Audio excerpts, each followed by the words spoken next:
बिस्मिल्लाह साईं, बादशाही का खैर। आओ सुखिया, कैसे आना हुआ? किबला साईं, फरियाद लेकर हाजिर हुआ हूं।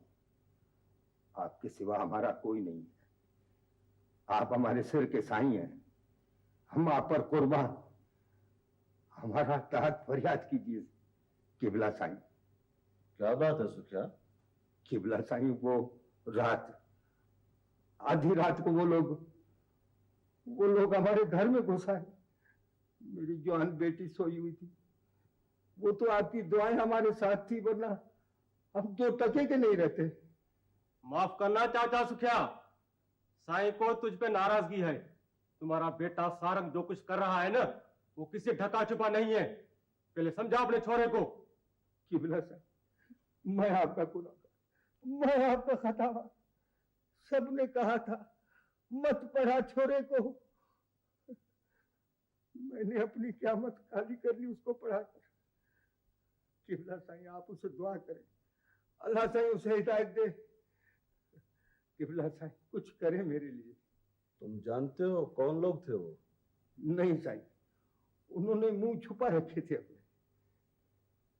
किसी पर शक है तुम्हें? नहीं, मैं गरीब आदमी, मेरी भला किसके साथ कैसी दुश्मनी। फिर भी किसी पर तो शक होगा। नहीं नहीं साईं। ठीक है, तुम जाओ, पता करेंगे, समझे कि नहीं? अल्लाह साईं आपको हमेशा आबाद रखे, आपका साया हमारे सरों पे हमेशा रहे। किबला साईं, किबला साईं, किबला साईं।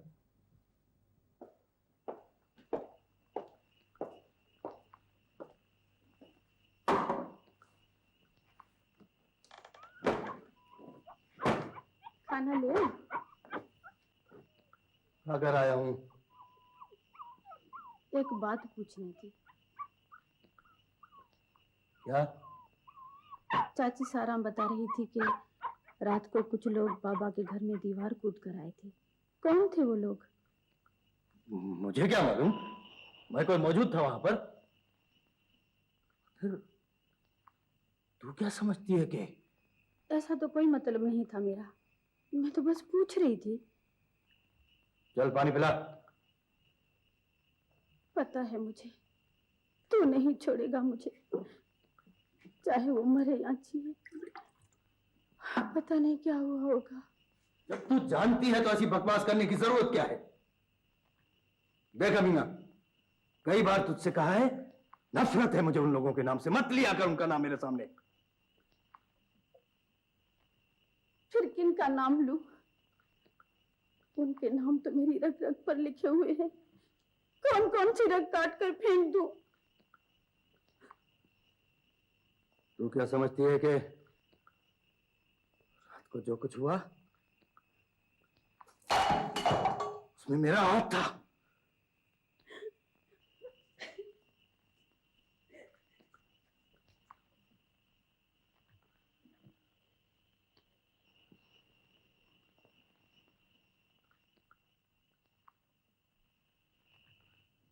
जानते हो, अगर गांव वालों को तुम्हारी इस हरकत का पता चल जाए तो कितनी रुसवाई की बात हो।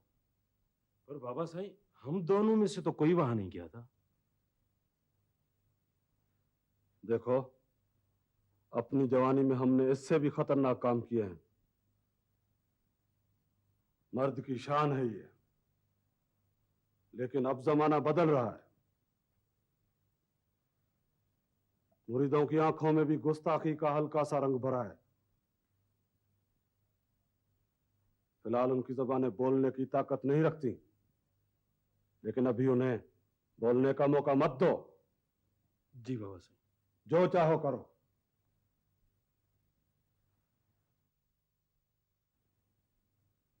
लेकिन जरा एहतियात के साथ। कौन गया था सुखिया के घर? बाबा साहब, वो धनी बख्श और सालू। किसी ने पहचाना तो नहीं? जी नहीं, बिल्कुल नहीं साईं। तुम जाओ। हाजिर बाबा साईं।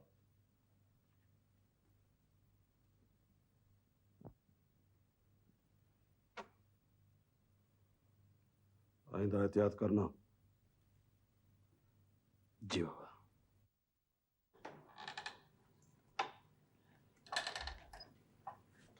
अदा पुनर क्या सोच रहा है तू? सोच रहा हूँ कौन हो सकते हैं वे लोग।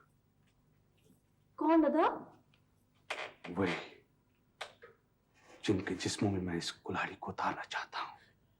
ये कैसी बातें कर रहा है तू? वही बातें जो मुझे करनी चाहिए। देख अदा, तेरे अलावा इस दुनिया में मेरा कोई भी नहीं है।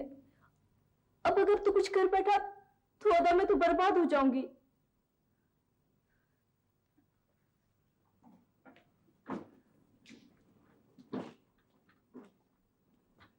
तेरा अगर ब्याह हो गया होता तो आज मेरे लिए सबके दशा रंग आएगा तो दो टोक बात करूंगा उससे भी। जब वो नहीं चाहता तो तू क्यों जिद करता है? मैं कैसे जिद करूं? बचपन से तू उसके नाम से मंसूब है और फिर जब तक वो तुझे ब्याह के नहीं ले जाता मैं भी सुरई से शादी नहीं करूंगा। एक तरफ तो सुरई को इतना चाहता है कि उसके लिए कुल्हाड़ियां लिए फिरता है, दूसरी तरफ अदा तो क्यों ऐसी बातें करता है जिन्हें अगर वो सुन ले तो। और तू? मुझे इंतजार के रास्तों से गुजरने दे अदा। ये तो कच्चे धागों के बंधन है, कहीं पे जुड़ जाते हैं, कहीं टूट भी जाते हैं। तू समझती है कि मैं तेरी आंखों में उतरा हुआ दुख देख नहीं सकता? और कुछ भी हो, सुरई के लिए जान तो दे सकता हूं मगर उसे तब तक नहीं ब्याह ला सकता जब तक तू ब्याह कर उस घर में नहीं चली जाती।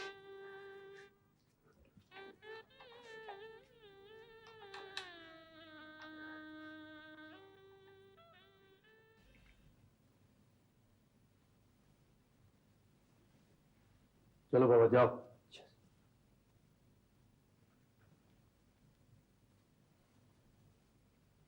साईं, साईं मेरी बीवी को शक हो गया है कि सुखे के घर आदमी भेजने में मेरा हाथ था। क्यों? उसने कुछ कहा क्या? साईं कहती तो वो कुछ भी नहीं है, बाकी साईं देखती ऐसी नजरों से है जैसे। तुमने तो कोई ऐसी बात नहीं कही जिससे उसे शक हो गया हो। बादशाह, ऐसी कच्ची गोलियां मैंने भी नहीं खेली। हाँ, उसके मैके वालों का मेरे अलावा और दुश्मन कौन हो सकता है साईं? बस इसीलिए उसको शक है। देखो अरब, इस बात को 7 पर्दों में छुपा के रखना, क्योंकि इस बार समझे ना। सब समझता हूँ साईं, सब समझता हूँ। बस साईं मेरे भाई को नहीं मिली, खैर है, अब आपके लायक है। साईं लड़की अगर राजी हो जाए ना तो बस आपका निकाह। अब कही तुमने लाखों की बात।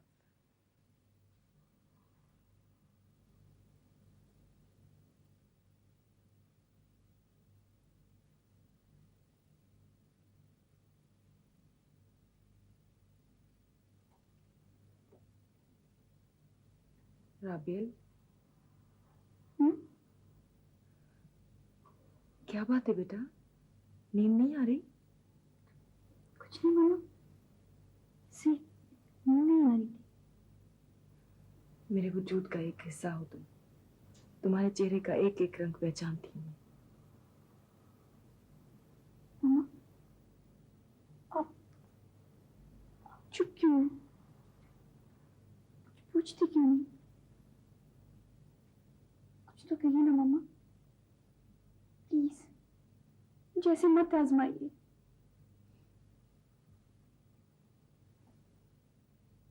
जितना मैंने तुम पर एतबार किया है बेटा, इतना तो खुद पर भी नहीं। मैं जानती हूँ, अच्छी तरह जानती हूँ जान, वो कोई भी होगा अच्छा होगा। तुम्हारी हस्ती को फतह करना किसी आम से आदमी की बस की बात नहीं।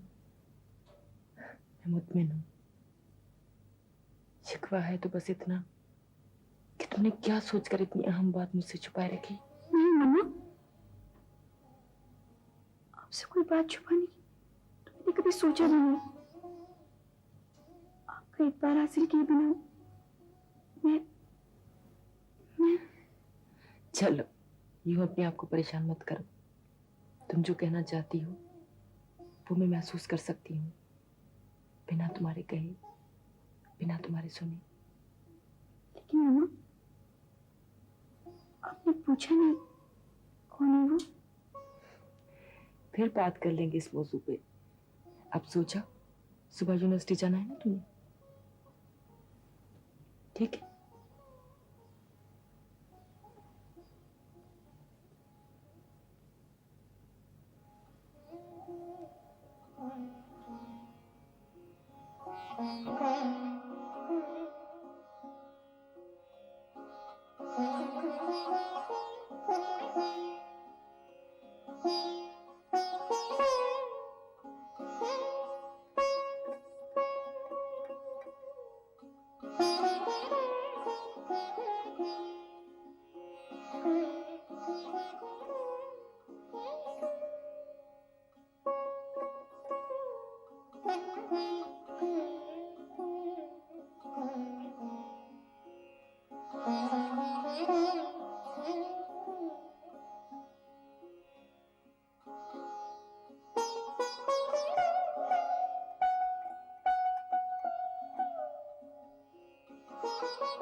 राबेल,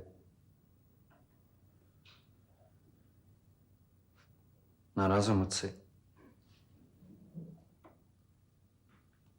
नाराज तो उनसे हुआ जाता है जो अपनों के एहसासात का भरम रखना जानते हो।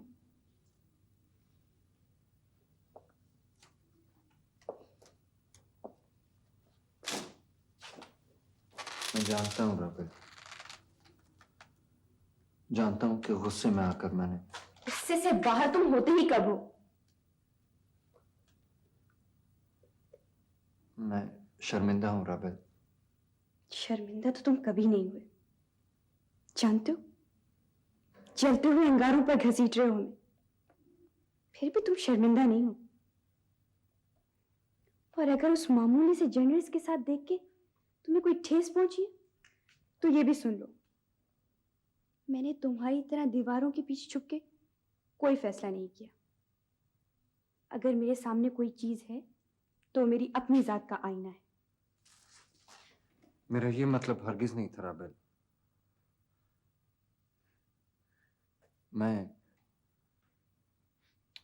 मैं मुख्तलिफ खानों में बटकर रह गया हूं। तुम या कोई और किसी के सामने खुद को मुकम्मल नहीं पाता। मैं क्या करूं राबेल, क्या करूं मैं? बाहर लोग मेरा मजाक उड़ाते हैं और घर में तुम और अम्मी। अब क्या चाहते हो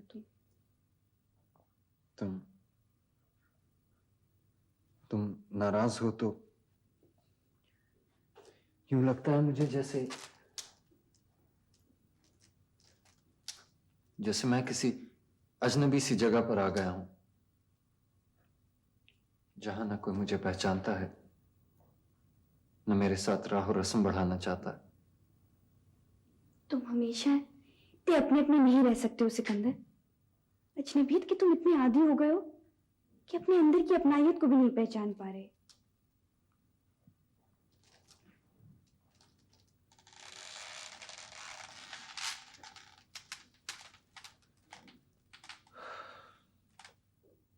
अरे, तुम तो सचमुच उदास हो गए। अच्छा चलो, मैं तुम्हें चाय पिलाती हूँ।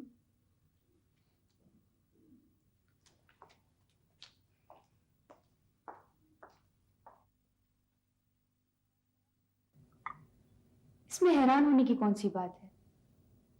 हमारे समाज में हर जीने शख्स को खूंट खूंट जहर पी के जीना पड़ता है।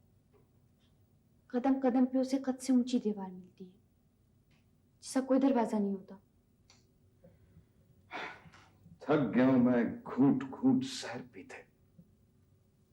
जहर को अमृत समझकर पी लो, क्योंकि इसे पीना तो है।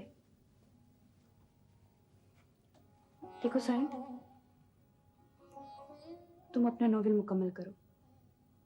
जितनी भी नज़में तुमने कही हैं उन्हें एक जगह जमा करो, लेकिन यूं अपने आप को कायनात की सबसे फालतू चीज समझ के जाया नहीं करो। और हाँ, एक और अहम न्यूज़ भी सुन लो। मामा को हमारी दोस्ती का इल्म हो चुका है।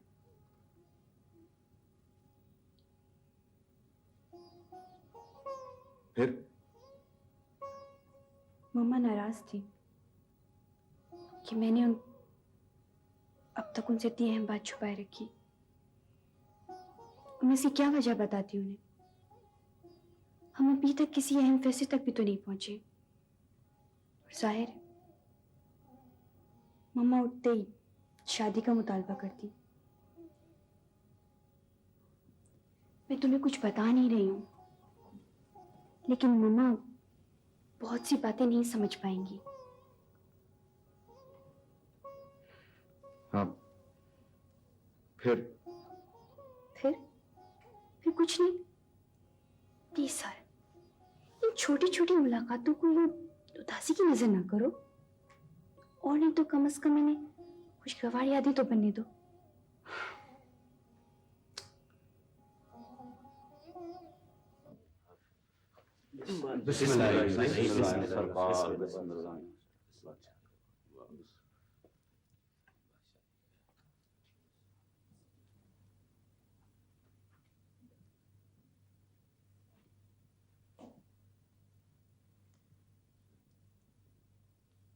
बख्श, सब खैर है ना?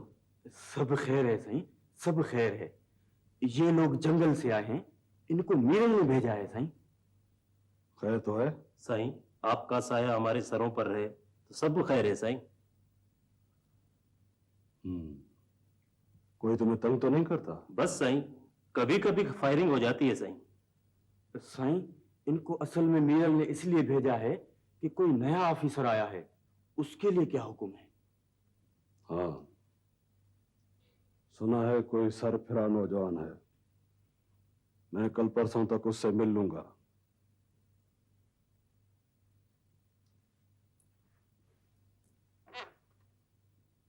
लेकिन तुम लोग कोई फिक्र न करो, आराम से जंगल में रहो। मेरे होते हुए किसी की कोई मजाल नहीं।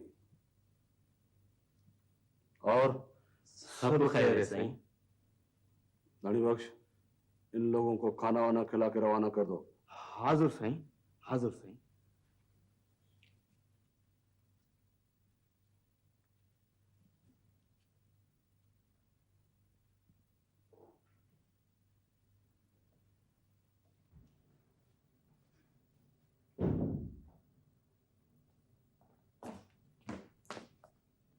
जी सरकार। लखाना, गांव से कोई टेलीफोन तो नहीं आया? सरकार, कमदार का टेलीफोन आया था।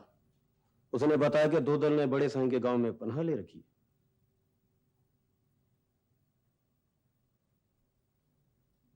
ठीक है, फिर वो मेरी गिरफ्त से बाहर नहीं है। हाँ, और वो लड़का? सरकार, अब तक तो मालूम हुआ है कि वो लड़का इसी शहर के किसी कॉलेज में पढ़ता है। उसकी बहन है, वो भी किसी यूनिवर्सिटी में पढ़ती है, और उसकी माँ किसी कॉलेज में पढ़ाती है। तमाम बातें दुरुस्त हैं। बिल्कुल सरकार। जाओ।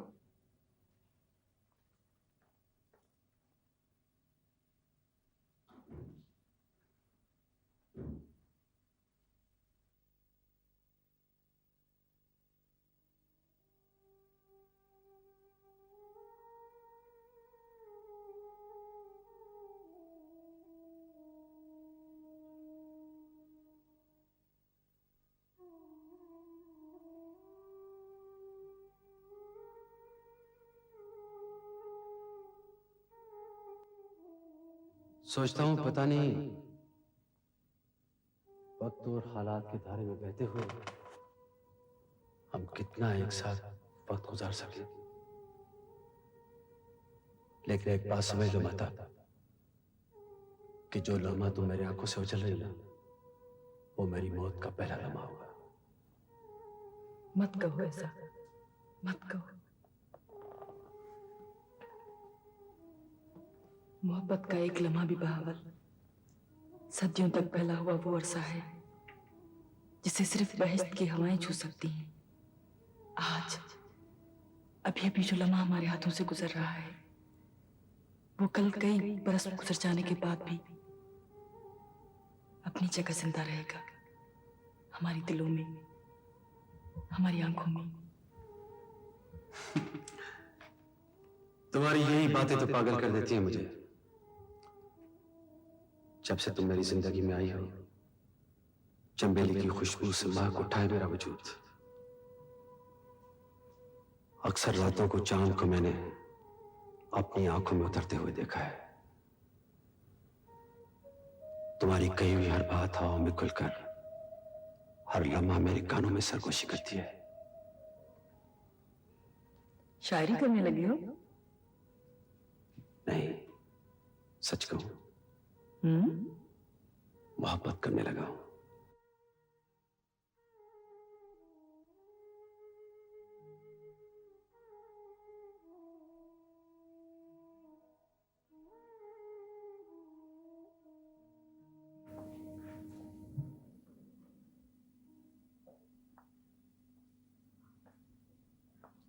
मम्मी,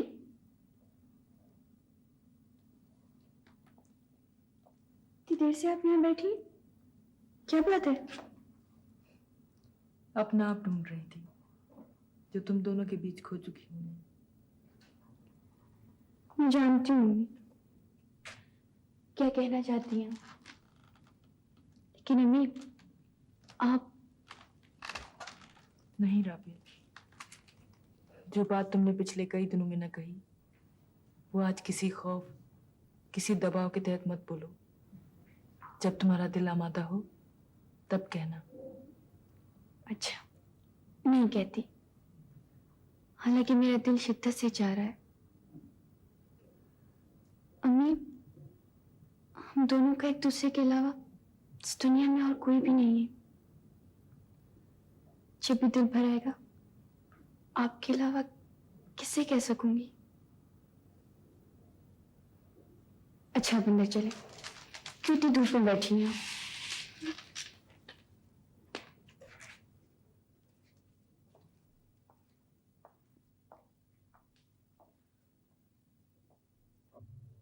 देखो, मैंने तुमसे पहले भी कहा था कि इन तस्वीरों पर मत जाना।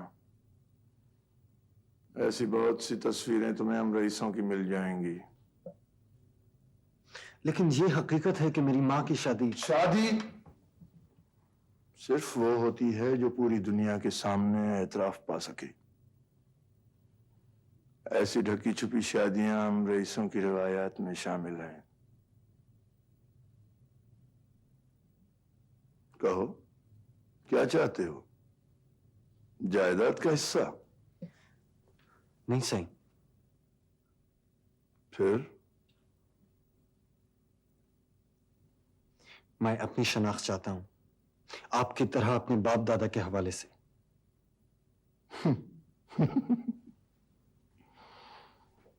मेरी तरह?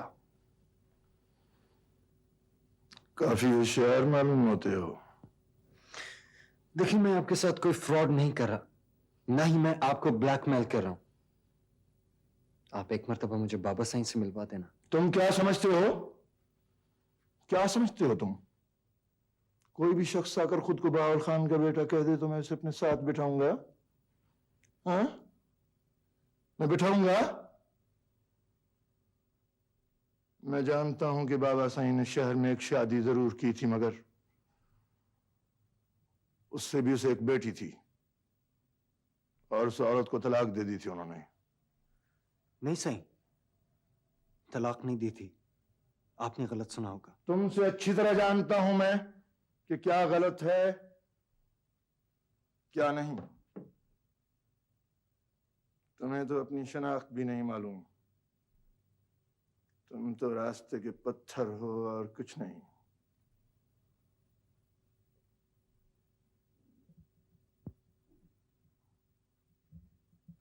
देखिए साईं, मैं आपकी गलतफहमी को दूर कर सकता हूं। मैं आपको अपनी मां का निकाहनामा लाकर दिखा सकता हूं।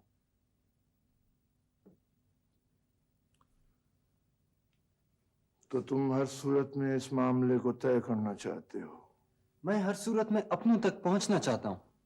समाज में अपनी हैसियत। तो ले आना अपनी मां का निकाहनामा, ले आना। मैं खुद भी तुम्हारी हकीकत मालूम करना चाहता हूं।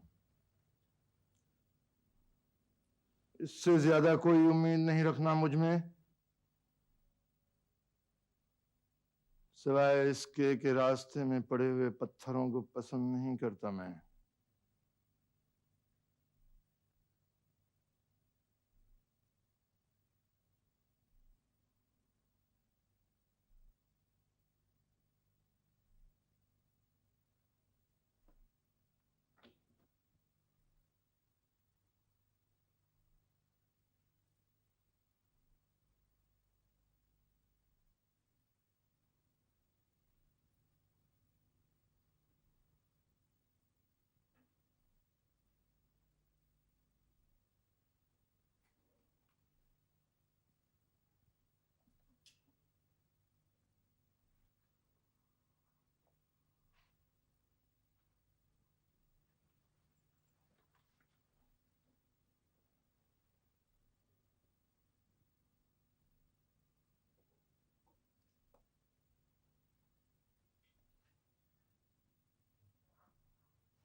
कौन है?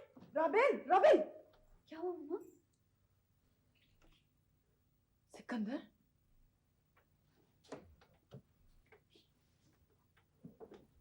सिकंदर, क्या बात है? तबीयत तो ठीक है ना? क्या बात है? क्यों परेशान हो? सिकंदर, क्या ढूंढ रहे थे? मुझे बताया होता। क्या चाहिए? कुछ चाहिए? मम्मी, मुझे आपका निकाहनामा चाहिए। क्या कहा तुमने? मुझे आपका निकाहनामा चाहिए। तुम्हें निकाहनामा चाहिए? मेरा निकाहनामा चाहिए ना तुम्हें? अभी देती हूँ, अभी देती हूँ तुम्हें निकाहनामा, अभी देती हूँ।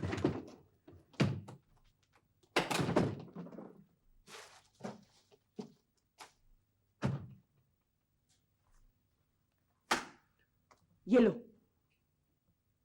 वो तलाकनामा जो तुम्हारे बाप ने तुम्हारे पैदा होने पर तोहफे में भेजा था, तुम्हारे नाम, मेरे नाम, राबेल के नाम। अब जाओ, इस कागज को हाथ में पकड़कर चौराहे पर खड़े हो जाओ और चिल्ला चिल्ला कर लोगों को बताओ कि तलाक हो चुकी है तुम्हारी मां को। जाओ और इश्तिहार बनाकर गली गली बांटो उसे। जाओ, ले जाओ इसे, चले जाओ।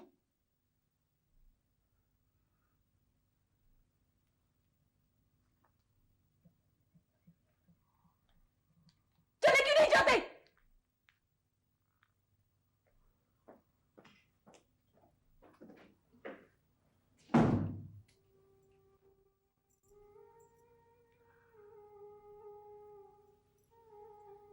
बस करें ना मम्मा, कब तक आप इस पत्थर के सामने रोती रहेंगी?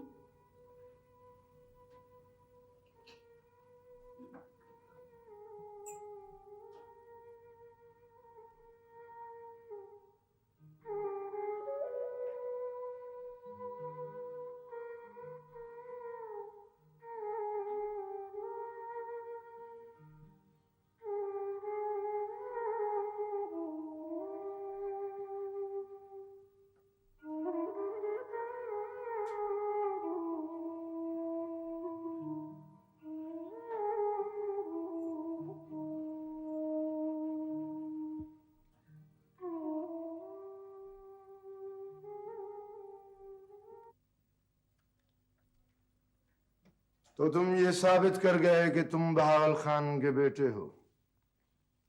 मैं रिश्तों का वो हक मांगता हूं जो आपको हासिल है।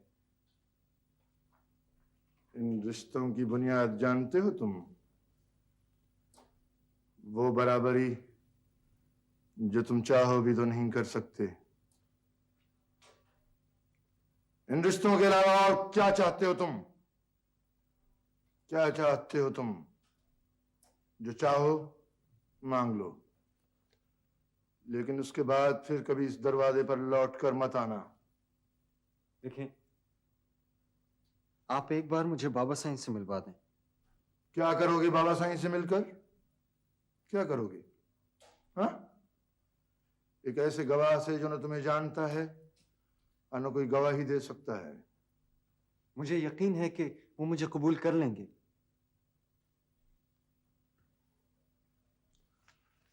बहुत ज्यादा खुशफहमी है तुम्हें अपने बारे में।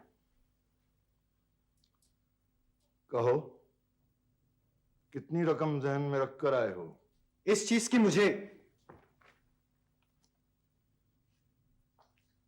मुझे कोई जरूरत नहीं है। मुझे अपनी शनाख्त चाहिए, अपने पैरों तले जमीन चाहिए मुझे। पैरों तले जमीन? तुम जैसी औलाद मेरे बाप दादा ने बहुत छोड़ी है। वो या तो हमारी जमीनों पर हल चलाते हैं या दर दर की ठोकरें खाते हैं।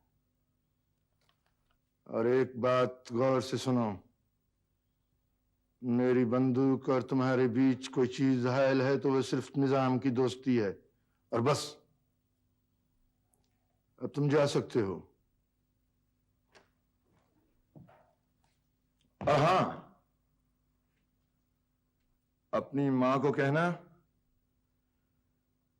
कि उसने जिस दिन के लिए तुम्हारे दिल में ये बीज बोया है, मेहरान खान उसको कभी भी उगने नहीं देगा।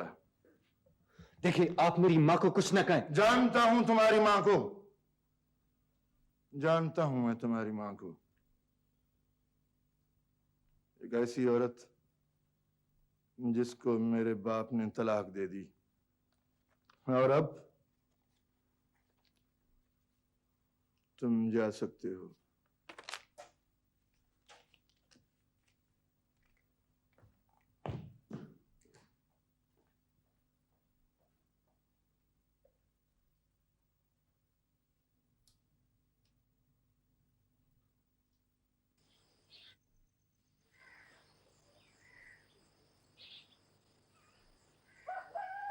अरे छोरा, अरे सुबह हो गई है, दीवारों पे धूप चढ़ाई है, अभी तक सो रहा है? चल उठ, अरे उठ। मामा मुझे सोने दे, मैं सारी रात नहीं सोया हूँ। अरे किसने कहा था तुझे रात भर बैठ कर तारे गिना कर? क्या पोपरी ने तेरे सवाल का जवाब नहीं दिया क्या अभी? मामा मजाक मत कर मेरे साथ। क्यों? क्या हुआ तुझे? तो चुप नहीं हुआ। अरे क्या हुआ? क्यों ऐसी शक्ल बना रखी है? अपने नाना को भी नहीं बताएगा? हाँ, तेरा नाना बहुत बूढ़ा हो गया है ना, अभी क्यों बताएगा? अरे पागल, तेरी वजह से मैंने बुढ़ापे को दिल में आने नहीं दिया कि कहीं खुद को अकेला महसूस नहीं करे। अरे दरियाशाह की मौजू की तरह मैंने दिल को बना कर रखा है। नाना जी, ये हम मछेरे हैं। हाँ, ये हमारे घरों में इतनी गुर्बत क्यों है? हम इन पानियों पर जीते हैं, घर हैं हमारे इन पानियों पर। फिर ये ठेकेदार को क्या हक पहुंचता है कि वो यहाँ आकर दरिया का ठेका ले, इसको खरीद करे? हम यहाँ मरते हैं, जीते हैं, इसका रिस्क हमारा है, फिर भी आज तू किसी बातें कर रहा है? बाबा, ये बहुत बड़ी बातें हैं, तेरी समझ में नहीं आएंगी।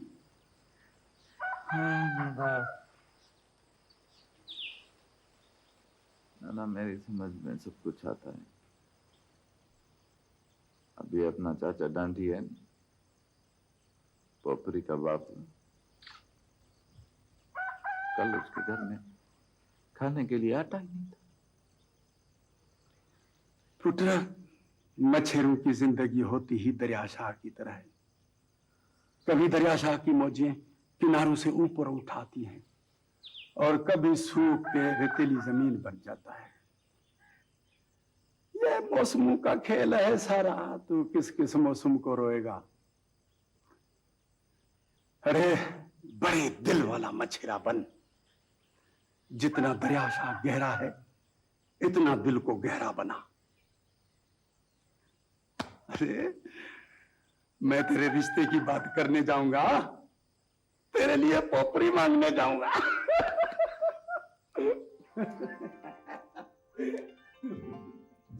असी मानू लाड़चा दरिया जे पछाड़चा उतर रोतो लगे झुरियल झूपा पांज हाव बहजल पांज पोखेड़े दिसो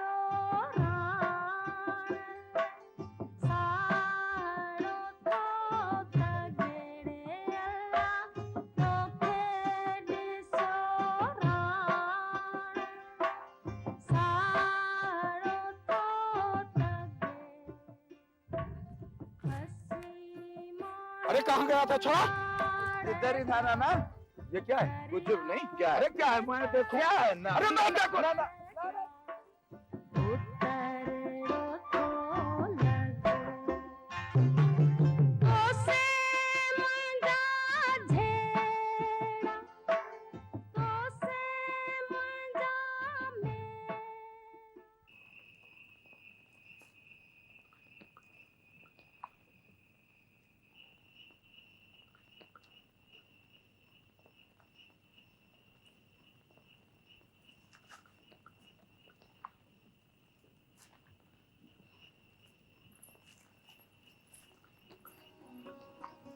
मेरा ख्याल था कि तुम नहीं आओगी। क्यों? इसलिए कि इससे पहले तो कभी। इससे पहले तूने कभी बुलाया भी तो नहीं था। अरे तेरी आंखें तो बहुत खूबसूरत हैं। अच्छा। हाँ, अच्छा एक बात पूछूं तुमसे? पूछ। वो मैं तुमको कैसा लगता हूँ? पता नहीं। तुम तो मुझे बहुत अच्छी लगती है। अच्छा सुनो, ये मैं दुपट्टा तुम्हारे लिए लाया हूँ। अच्छा है नहीं?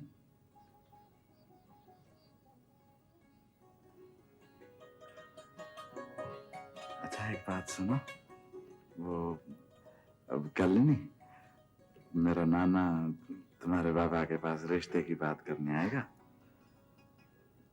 चाचा इनकार तो नहीं करेगा? मुझे क्या पता? देखा अगर उसने इनकार किया ना तो मैं अपने आप को रेलगाड़ी के नीचे दे दूंगा।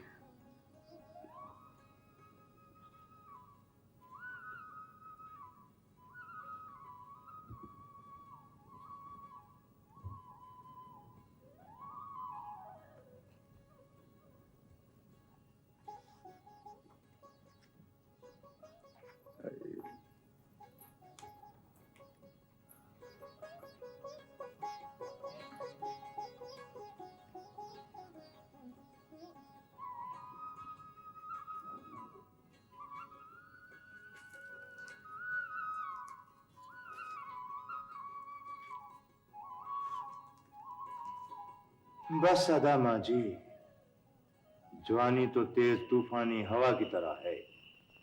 लाख काबू में करना चाहो मगर बंद मुट्ठी से दौड़ती हुई निकल जाती है। सच्ची बात कही है अदा ढाली। गुजरी हुई बातें याद आती हैं तो यूं लगता है जैसे कोई ख्वाब देखा हो। दरिया शाह की छाती पर किसी किसी दिन गुजारे थे हमने। हाँ दा, वो भी जमाना था। इन बाजुओं से दरिया शाह की छाती से उठने वाले हर तूफान से लड़ा था मैं, मगर अब तो चप्पू चलाने के काबिल भी नहीं रहे। अल्लाह मेरे बेहतर करेगा, मायूस क्यों होते हो? मोचारा भी जवान हो गया है, वो तुम्हारा बाजू बनेगा, बाजू। पता नहीं अदा तब तक कौन जिए कौन मरे। इसको समझा अदा, सारा दिन मरने की बातें करता रहता है। इसकी इन्हीं बातों से मेरा दिल दुखता है। ये जवान बेटी का बोझ मेरे कंधों पर रखा है, इतनी आसानी से नहीं मर सकता हूं। तू फिक्र न कर। अदा यही बोझ तो तेरा मैं बांटने आया हूं। अदा मैं समझा नहीं। अदा डांडी, हम दुख सुख के वक्त के साथी हैं। जब आदि साबुल सावण को उसके दुश्मनों से छुपा कर लाई थी तो तू ही था जिसने अपने दिल में जगह देकर मुझे इस बस्ती में बसाया। और तूने ही जिस तरह 25 बरस तक ये राज अपने सीने में दफन किया, अगर मेरा कोई अपना होता तो वो भी ये एहसान न करता मुझ पर। अदा मैंने जो कुछ भी किया यार की खातिर किया, यार की खातिर। हाँ, तो फिर इस यार पर एक और एहसान कर दो। मुझे मेरे सावण के लिए अपनी पोपरी दे दो। तुझसे बढ़कर मुझको कोई भी नहीं। पर क्या?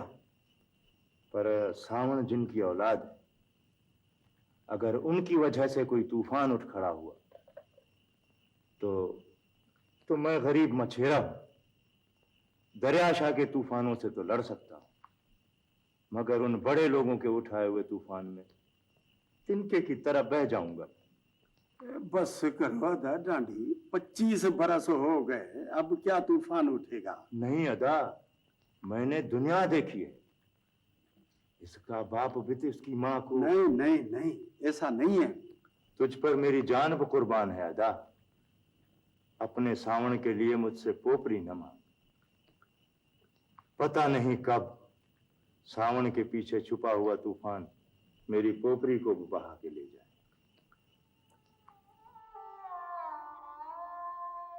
असी मानो लालचा दरिया जे पछाड़ जा उतरड़ो थो लगे जुरियल झुपा पांजा हवा बहजल पांजा तो खेड़े दिस्यो राण साहड़ो थो तगे असी